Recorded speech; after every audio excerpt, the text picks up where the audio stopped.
ಶಿಡ್ಲಘಟ್ಟ ವಿಧಾನಸಭಾ ಕ್ಷೇತ್ರದ ತುಮ್ಮನಹಳ್ಳಿ ಗ್ರಾಮ ಪಂಚಾಯಿತಿ ವ್ಯಾಪ್ತಿಯ ತಿಪ್ಪೇನಹಳ್ಳಿ ಗ್ರಾಮದ ವಿಕಲಚೇತನ ವಿದ್ಯಾರ್ಥಿನಿ ಕುಮಾರಿ ಯಶಸ್ವಿನಿ ಕಂಪ್ಯೂಟರ್ ಸೈನ್ಸ್ ವಿದ್ಯಾಭ್ಯಾಸ ಮಾಡುತ್ತಿದ್ದು ವ್ಯಾಸಂಗಕ್ಕೆ ಅನುಕೂಲವಾಗಲು ಲ್ಯಾಪ್ಟಾಪ್ ಮತ್ತು ಎಲೆಕ್ಟ್ರಿಕಲ್ ವೀಲ್ ಚೇರ್ ಅವಶ್ಯಕವಾಗಿರುವುದಾಗಿ ಶಾಸಕ ಬಿಎನ್ ರವಿಕುಮಾರ್ ಅವರನ್ನು ಭೇಟಿ ಮಾಡಿ ಮನವಿ ಮಾಡಿದ್ದರು.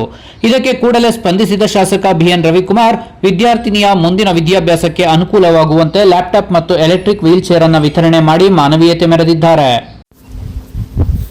ಲೆಫ್ಟ್ ಟು ರೈಟ್ ಬರಬೇಕಾದ್ರೆ ಬರುತ್ತೆ. Very good.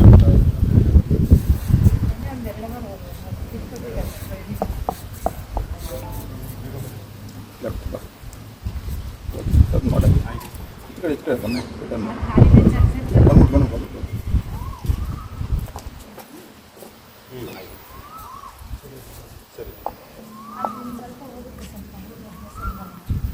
ಇದರಿಂದ ನಿಂಗೆ ಅನುಕೂಲ ಆಯ್ತು ನಮ್ಮ ಚೆನ್ನಾಗಿ ಓಡಾಡೋಕ್ಕೆ ಕಾಲೇಜ್ ಯಶಸ್ವಿನಿ ನೂರು ಬಂದು ತಿಪ್ಪೇನಹಳ್ಳಿ. ನಮ್ಮ ಮೈಸೂರಲ್ಲಿ ಕಂಪ್ಯೂಟರ್ ಸೈನ್ಸ್ ಓದ್ತಿದ್ದೆ. ಅಲ್ಲಿ ನನಗೆ ಓದೋಕ್ಕೆ ಲ್ಯಾಪ್ಟಾಪ್ ಬೇಕಿತ್ತು. ಅದಕ್ಕೆ ನಮ್ಮ ಅಮ್ಮನ ಕೇಳಿದೆ. ಅಮ್ಮ ಹೇಳಿದ್ರು MLA ಹತ್ರ ಹೋಗೋಣ ಅನ್ಸುತ್ತೆ. MLA ಸರ್ ಹತ್ರ ಬಂದು ರವಿ ಸರ್ ಹತ್ರ ಕೇಳಿದ್ವಿ. ಲ್ಯಾಪ್ಟಾಪ್ ಕೊಡಿಸ್ಕೊಟ್ರು. ತುಂಬ ಎಜುಕೇಷನ್ಗೆ ಹೆಲ್ಪ್ ಆಯಿತು. ಮತ್ತು ನಾನು ಓಡಾಡೋಕ್ಕೆ ವೀಲ್ ಚೇರ್ ಬೇಕು ಅಂತ ಕೇಳಿದ್ದೆ. ಅದು ಈಗ ಕೊಟ್ಟಿದ್ದಾರೆ. ನನಗೆ ತುಂಬ ಹೆಲ್ಪ್ ಆಯಿತು. ನಮ್ಮಂಥ ಜನಕ್ಕೆ ಹೆಲ್ಪ್ ಮಾಡ್ತಾರೆ. ಧನ್ಯವಾದಗಳು.